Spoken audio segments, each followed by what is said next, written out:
ನಮಸ್ತೆ ಎಲ್ರಿಗೂ. ಎಲ್ಲರೂ ಹೇಗಿದ್ರೆ ಎಲ್ಲರೂ ಚೆನ್ನಾಗಿದ್ರೆ ಅಂತ ಭಾವಿಸ್ತಾ welcome back to my Geetha J vlogs channel. ನಾನು ನಿಮ್ಮ ಸಂಗೀತ.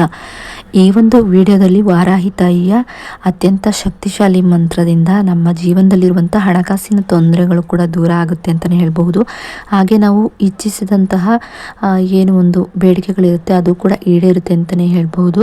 ಇನ್ನು ಆ ಒಂದು ಮಂತ್ರವನ್ನು ನಾವು ಎಷ್ಟು ಬಾರಿ ಯಾವ ಸಮಯದಲ್ಲಿ ಹಾಗೆ ಇದಕ್ಕಿರುವಂಥ ನಿಯಮಗಳ ಬಗ್ಗೆ ಎಲ್ಲವನ್ನು ಕೂಡ ಸಂಪೂರ್ಣವಾಗಿ ಈ ಒಂದು ವಿಡಿಯೋ ಮೂಲಕ ನಿಮಗೆ ತಿಳಿಸ್ಕೊಡ್ತಾ ಇದ್ದೀನಿ. ವಿಡಿಯೋವನ್ನು ಎಲ್ಲೂ ಕೂಡ ಸ್ಕಿಪ್ ಮಾಡದೆ ನೋಡೋದ್ರಿಂದ ಇದ್ರ ಬಗ್ಗೆ ಸಂಪೂರ್ಣವಾದ ಮಾಹಿತಿಯನ್ನು ನೀವು ತಿಳ್ಕೊಬಹುದಾಗಿರುತ್ತೆ. ಇನ್ನು ಈ ವಾರಾಹಿ ತಾಯಿಗೆ ಪಂಚಮಿ, ಅಷ್ಟಮಿ ಹಾಗೂ ನವಮಿ ದಿನಗಳು ತುಂಬಾ ಅತ್ಯಂತ ಶ್ರೇಷ್ಠ ಅಂತಲೇ ಹೇಳ್ಬೋದು. ಅದರಲ್ಲೂ ಅಮಾವಾಸ್ಯೆ, ಹುಣ್ಣಿಮೆ ದಿನಗಳಂದು ಕೂಡ ತುಂಬಾ ಶಕ್ತಿಶಾಲಿ ದಿನಗಳಾಗಿರೋದ್ರಿಂದ ಆ ಒಂದು ದಿನಗಳಲ್ಲೂ ಕೂಡ ನೀವು ವಾರಾಹಿ ತಾಯಿಯ ಪೂಜೆ ಅಥವಾ ವ್ರತಗಳಾಗಿರ್ಬೋದು ಅಥವಾ ಮಂತ್ರಪಠಣೆ ಆಗಿರಬಹುದು ಮಾಡಬಹುದಾಗಿರುತ್ತೆ. ಅದರಲ್ಲೂ ತುಂಬ ಒಳ್ಳೆಯದಂದರೆ ಅಮಾವಾಸ್ಯೆ ದಿನಗಳಲ್ಲಿ ತುಂಬಾ ಒಳ್ಳೆಯದು ಅಂತಲೇ ಹೇಳ್ಬಹುದು. ನೀವು ಅಂದುಕೊಂಡಿದ್ದಂಥ ಏನೇ ಕೆಲಸಗಳಾಗಿದ್ರೂ ಕೂಡ ಅದು ನೆರವೇರೋದಕ್ಕೆ ಆ ಒಂದು ದಿನಗಳು ತುಂಬಾ ಪವರ್ಫುಲ್ಲಾಗಿ ಕೆಲಸವನ್ನು ಮಾಡುತ್ತೆ ಅಂತಲೇ ಹೇಳ್ಬಹುದು. ಇನ್ನು ಈ ವಾರಾಹಿ ತಾಯಿಯ ಪೂಜೆ ವ್ರತವನ್ನು ನಾವು ರಾತ್ರಿ ಸಮಯ ಅಂದರೆ 10 ರಿಂದ 2 ಗಂಟೆ ಈ ಒಂದು ಸಮಯದಲ್ಲಿ ಮಾಡೋದ್ರಿಂದ ಆ ಒಂದು ಸಮಯದಲ್ಲಿ ವಾರಾಹಿ ತಾಯಿ ಭೂಮಿ ಮೇಲೆ ಆ ಒಂದು ಸಮಯದಲ್ಲಿ ವಾರಾಹಿ ತಾಯಿ ಸಂಚಾರವನ್ನು ಮಾಡ್ತಾರೆ. ಹಾಗಾಗಿ ಆ ಒಂದು ಸಮಯದಲ್ಲೇ ನಾವು ಯಾವುದೇ ಒಂದು ರೀತಿಯ ಪೂಜೆ ಆಗಿರ್ಬೋದು ಅಥವಾ ವ್ರತಗಳಾಗಿರ್ಬೋದು ಅಥವಾ ಮಂತ್ರಗಳ ಪಠಣೆಯನ್ನು ಮಾಡೋದ್ರಿಂದ ಕೂಡ ವಾರಾಹಿ ತಾಯಿ ನಮಗೆ ಅನುಗ್ರಹವನ್ನು ಮಾಡ್ತಾರೆ ಅಂತಲೇ ಹೇಳ್ಬೋದು. ಹಾಗೆ ಈ ಒಂದು ವಾರಾಹಿ ತಾಯಿಯ ಪೂಜೆಯನ್ನು ಮಾಡೋದಾಗಲಿ ಅಥವಾ ವ್ರತಗಳನ್ನು ಮಾಡೋದಾಗಲಿ ಎಲ್ಲವನ್ನು ಕೂಡ ನಿಷ್ಠೆಯಿಂದ, ಶ್ರದ್ಧಾ ಭಕ್ತಿಯಿಂದ ಅಮ್ಮನನ್ನು ನಂಬಿ ಮಾಡೋದ್ರಿಂದ ಎಲ್ಲವೂ ಕೂಡ ಈಡೇರುತ್ತೆ ಅಂತಲೇ ಹೇಳ್ಬೋದು. ಅರ್ಧಂಬರ್ಧ ನಂಬಿಕೆ ಇಟ್ಕೊಂಡು ಮಾಡೋದ್ರಿಂದ ಯಾವುದೂ ಕೂಡ ಈಡೇರೋದಿಲ್ಲ. ಹಾಗೆ ಇದನ್ನು ನಾವು ಆ ಒಂದು ಸಮಯದಲ್ಲೇ ಮಾಡಬೇಕಾ ಅಥವಾ ಬೇರೆ ಸಮಯದಲ್ಲಾದರೂ ಮಾಡ್ಬೋದು ಅಂದರೆ ಮಾಡಬಹುದು. ಬ್ರಾಹ್ಮಿ ಮುಹೂರ್ತದಲ್ಲಾದರೂ ಮಾಡ್ಬೋದು ಅಥವಾ ನೀವು ರಾತ್ರಿ ಅಥವಾ ಸಂಜೆ ಸಮಯ ಗೋಧೂಳಿ ಲಗ್ನ ಆದ ನಂತರ ನೀವು ಮಾಡ್ಬೋದಾಗಿರುತ್ತೆ. ಇನ್ನು ವಾರಾಹಿ ತಾಯಿಯ ವ್ರತಗಳು ತುಂಬಾ ಇದೆ. ಹಾಗೆ ವಾರಾಹಿ ತಾಯಿಯ ಪೂಜೆ ಮಾಡೋದು ಕೂಡ ತುಂಬಾ ಸುಲಭ ಅಂತಲೇ ಹೇಳ್ಬೋದು. ಆದರೆ ಕೆಲವೊಬ್ಬರಿಗೆ ಡೌಟ್ ಇರುತ್ತೆ, ವಾರಾಹಿ ತಾಯಿಯ ಫೋಟೋವನ್ನು ಅಥವಾ ನಾವು ವಾರಾಹಿ ತಾಯಿಯ ಚಿತ್ರಪಟವನ್ನು ಇಟ್ಟು ಪೂಜೆ ಮಾಡಬಹುದಾ ಅಂತ ಎಲ್ಲ ಡೌಟ್ ಇರುತ್ತೆ. ತಾಯಿಯ ಫೋಟೋವನ್ನು ಕೂಡ ಇಟ್ಟು ಪೂಜೆ ಮಾಡಬಹುದು. ಇದರಿಂದ ಯಾವುದೇ ರೀತಿಯ ತೊಂದರೆ ಆಗೋದಿಲ್ಲ ಮನೆಯಲ್ಲಿ. ಇದರಿಂದ ಪಾಸಿಟಿವ್ ಎನರ್ಜಿ ಜಾಸ್ತಿನೇ ಆಗುತ್ತೆ ಹೊರತು ನೆಗೆಟಿವ್ ಎನರ್ಜಿ ಅಂತೂ ಆಗೋದಿಲ್ಲ. ಹಾಗೆ ನಾವು ನಾನ್ ವೆಜ್ಜನ್ನು ತಿಂದಂಥ ಸಮಯದಲ್ಲಿ ವಾರಾಹಿ ತಾಯಿಯನ್ನು ಆರಾಧನೆ ಮಾಡಬಾರ್ದಾಗಿರುತ್ತೆ.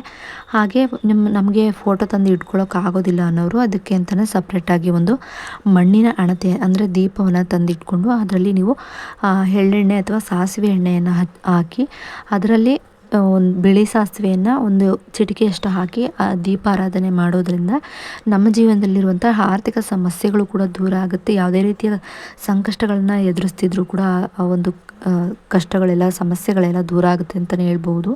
ಇನ್ನು ವಾರಾಹಿ ತಾಯಿಯ ಮಂತ್ರಗಳನ್ನು ನಾವು ಪ್ರತಿನಿತ್ಯವೂ ಕೂಡ ಬೆಳಗಿನ ಜಾವದಲ್ಲಾದರೂ ಪಠಿಸ್ಬೋದು ಅಥವಾ ನಾರ್ಮಲ್ ಡೇಸ್ನಲ್ಲಾದರೂ ಅಂದರೆ ಬೆಳಗ್ಗೆ ನಾವು ಮನೇಲಿ ಎಲ್ಲ ಕೆಲಸ ಮುಗಿಸಿ ನಂತರ ಸ್ನಾನ ಪೂಜೆ ಎಲ್ಲ ಮಾಡಿದಂಥ ಸಮಯದಲ್ಲಾದರೂ ನಾವು ಈ ಮಂತ್ರವನ್ನು ಪಠಿಸ್ಬೋದಾಗಿರುತ್ತೆ. ಅಥವಾ ನಾವು ಪೂಜೆ ಸಮಯದಲ್ಲಿ ಕೂಡ ನಾವು ಮಂತ್ರಗಳನ್ನ ಪಠಿಸ್ಬೋದಾಗಿರುತ್ತೆ. ಇಲ್ಲ ನಮಗೆ ನಾವು ಇದೇ ಸಮಯದಲ್ಲಿ ಮಾಡ್ತೀವಿ ಅನ್ನೋರಾದರೆ ನೀವು ರಾತ್ರಿ 10 ಗಂಟೆಯಿಂದ 2 ಗಂಟೆ ಬೆಳಗಿನ ಜಾವ 6 ಗಂಟೆ ಒಳಗೂ ಕೂಡ ನೀವು ಮಾಡ್ಬೋದಾಗಿರುತ್ತೆ. ಇನ್ನು ಈ ಒಂದು ವಾರಾಹಿ ತಾಯಿಯ ಮಂತ್ರವನ್ನು ಹೇಳ್ಕೊಳ್ತಾ ಬರೋದ್ರಿಂದ ಮಕ್ಕಳಲ್ಲಿ ವಿದ್ಯಾಭ್ಯಾಸದಲ್ಲಿ ಏನಾದರೂ ಹಿಂದುಳಿದಿದ್ರು ಅಥವಾ ಮನೆಯಲ್ಲಿ ಯಾರಿಗಾದ್ರೂ ಆರೋಗ್ಯ ಸಮಸ್ಯೆ ಇದ್ದರೂ ಕೂಡ ಅವರು ಕೂಡ ಹೇಳ್ಕೊಬೋದಾಗಿರುತ್ತೆ. ಇನ್ನೇನಾದರೂ ಮನೆಯಲ್ಲಿ ಯಾವಾಗಲೂ ಕಿರಿಕಿರಿ, ಜಗಳ, ಏನಾದರೂ ಆರೋಗ್ಯ ಸಮಸ್ಯೆಗಳು ಕಾಡ್ತಾ ಇದ್ದರೆ ಅಥವಾ ಕುಟುಂಬದಲ್ಲಿ ಏನಾದರೂ ಕೌಟುಂಬಿಕ ಸಮಸ್ಯೆಗಳಿದ್ದರೂ ಕೂಡ ನೀವು ಈ ಒಂದು ವಾರಾಹಿ ತಾಯಿಯ ಮಂತ್ರವನ್ನು ಹೇಳ್ಕೊಳ್ತಾ ಬರೋದ್ರಿಂದ ಅವೆಲ್ಲವೂ ಕೂಡ ದೂರ ಆಗುತ್ತೆ ಅಂತಲೇ ಹೇಳ್ಬೋದು. ಮಾಟ ಮಂತ್ರ ತೊಂದರೆ ಇದ್ದವರು ಕೂಡ ಈ ಒಂದು ವಾರಾಹಿ ತಾಯಿಯ ಮಂತ್ರವನ್ನು ಹೇಳ್ಕೊಬೋದಾಗಿರುತ್ತೆ. ಈ ವಾರಾಹಿ ತಾಯಿಯ ಮಂತ್ರವನ್ನು ನಾವು ಕನಿಷ್ಠ ಅಂದರೂ ಕೂಡ ಒಂದು 9 ಬಾರಿನಾರು ಹೇಳಲೇಬೇಕು ಅಥವಾ 21, 108, 11 ಈ ರೀತಿಯಾಗಿ ನೀವು ನಿಮಗೆ ಎಷ್ಟು ಬಾರಿ ಹೇಳ್ಬೇಕು ಅನಿಸುತ್ತೆ ಅಷ್ಟು ಬಾರಿ ಹೇಳ್ಕೊಬೋದು. ಹೇಳೋದಕ್ಕೆ ಬರೋದಿಲ್ಲ ಅನ್ನೋರು ಬುಕ್ನಲ್ಲಿ ಸಪ್ರೇಟಾಗಿ ಇದಕ್ಕೊಂದು ಬುಕ್ ಇಟ್ಟು ಅದರಲ್ಲಿ ನೀವು ಇಷ್ಟು ಬಾರಿ ಅಂದರೆ 9 ಬಾರಿ, 21 ಬಾರಿ, 11 ಬಾರಿ, 108 ಬಾರಿ ಇದರಲ್ಲಿ ನಿಮ್ಮ ಆಯ್ಕೆ ಯಾವುದು ಆಗಿರುತ್ತೆ ಅದನ್ನು ಆರಿಸ್ಕೊಂಡು ನೀವು ಬರೀಬೇಕಾಗಿರುತ್ತೆ. ಬರೆಯೋದ್ರಿಂದ ಕೂಡ ಅಥವಾ ಹೇಳ್ಕೊಳ್ಳೋದ್ರಿಂದ ಕೂಡ ಎರಡರಿಂದನೂ ಕೂಡ ಒಂದೇ ರೀತಿಯ ಸಮನಾದ ಫಲಗಳನ್ನು ನೀವು ಪಡ್ಕೊಬೋದಾಗಿರುತ್ತೆ. ಓಂ ಐಂ ಹ್ರೀಂ ಶ್ರೀಂ ಶ್ರೀ ಜಗಜ್ಜನನ್ಯೇ ನಮಃ. ಓಂ ಐಂ ಹ್ರೀಂ ಶ್ರೀಂ ಶ್ರೀ ಜಗಜ್ಜನನ್ಯೇ ನಮಃ. ಓಂ ಐಂ ಹ್ರೀಂ ಶ್ರೀಂ ಶ್ರೀ ಜಗಜ್ಜನನ್ಯೇ ನಮಃ. ಓಂ ಐಂ ಹ್ರೀಂ ಶ್ರೀಂ ಶ್ರೀ ಜಗಜ್ಜನನ್ಯೇ ನಮಃ.